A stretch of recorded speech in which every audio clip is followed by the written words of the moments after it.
Flood of 19 coverage now. We brought you stories of farmers who couldn't plant because of the rain and flooding, but it's also impacting the transporting of grain already sold, and that's affecting families' livelihoods. KQC's Sarah Jones met with a farmer in Mercer County who says he's never seen anything like it. Sarah?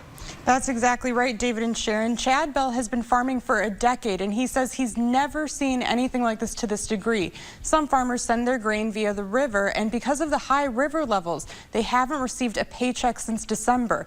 And these Illinois farmers aren't alone. According to the U.S. Department of Agriculture, as of May 11th, the amount of barrage tonnage traveling through the locking portions of the Mississippi, Ohio, and Arkansas rivers were 32% below the three-year average. So this is impacting farmers across the country.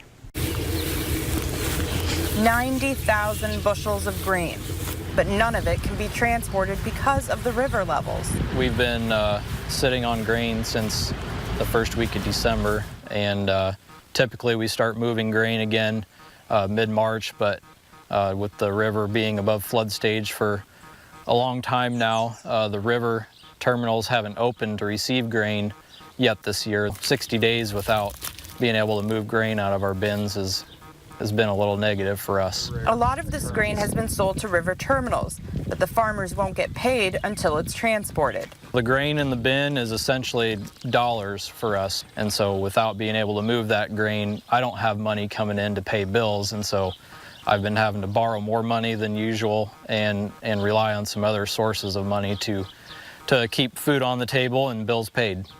But the river terminals are closed until the river reopens. The river terminal is a grain elevator essentially placed on the river. Those terminals do is they load barges into the export market. So a lot of the grain that we send there eventually ends up in a foreign country such as China or Europe. The grain is sold from the river terminal to those other countries.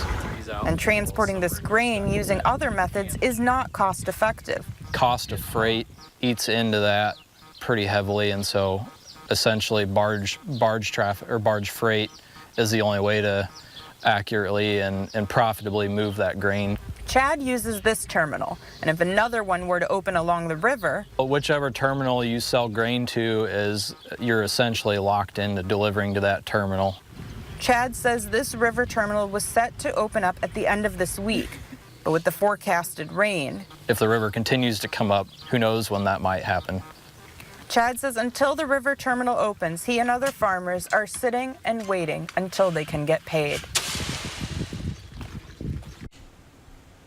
The good news is once the grain is spoken for, it's spoken for. So if it's sold, it's sold. It can't be resold to someone else. So it's just a matter of getting it delivered. David? All right, Sarah. Chad Bell says that with the stagnation on grain deliveries, once the river terminals finally do open, they're going to get a lot of grain, and therefore the river terminals themselves will likely be behind schedule. A Chicago community is